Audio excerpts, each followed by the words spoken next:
नागपुरातील गिट्टी खदान परिसरात घडलेल्या अजय श्रीवास हत्याकांडाचा अखेर अवघ्या 72 तासात उलगडा करण्यात नागपूर पोलिसांना मोठे यश आले आहे।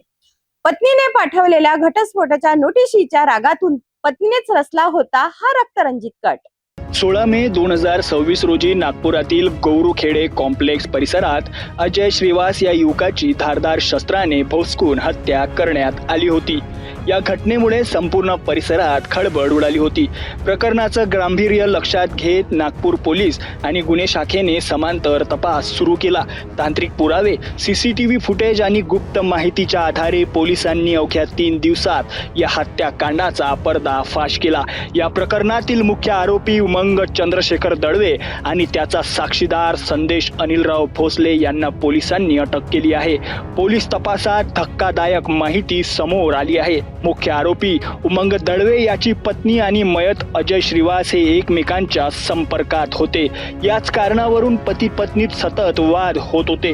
पत्नीने घटस्फोटासाठी न्यायालयात अर्ज दाखल केल्यानंतर उमंगचा संताप अनावर झाला।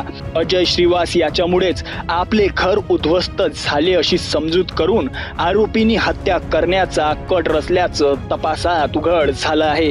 पोलिसांच्या माहितीनुसार आरोपींनी तब्बल 14 दिवस अजय श्रीवास याची रेकी केली।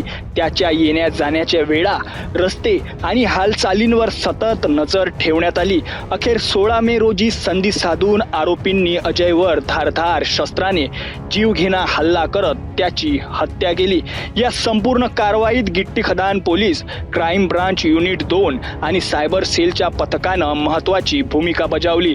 डिजिटल पुरावे, तांत्रिक विश्लेषण आणि गोपनीय माहितीच्या आधारे आरोपीपर्यंत पोहोचण्यात पोलिसांना यश आलंय।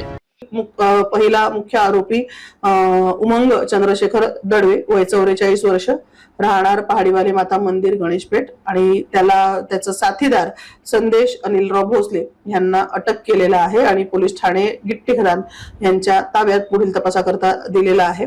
यातील आरोपी क्रमांक 2 याला काल रोजीच अटक करण्यात येऊन पोलीस स्टेशन गिट्टी खदान यांना हँडओव्हर केलेला आहे। मुख्य आरोपी उमंग याला आज मोठ्या शिताफीने अटक करण्यात आलेली आहे। प्राप्त घटनास्थळावरील पुरावे तसेच इतर डिजिटल पुरावे आणि गोपनीय माहिती, तांत्रिक पुरावे यांच्यावरनं केलेली आहे। पत्नीच्या घटस्फोटाच्या निर्णयामुळे निर्माण झालेला संताप आणि त्यातून घडलेले हे थरारक हत्याकांड अवघ्या 72 तासात या गुन्ह्याचा उलगडा करून नागपूर पोलिसांनी मोठे यश मिळवले आहे।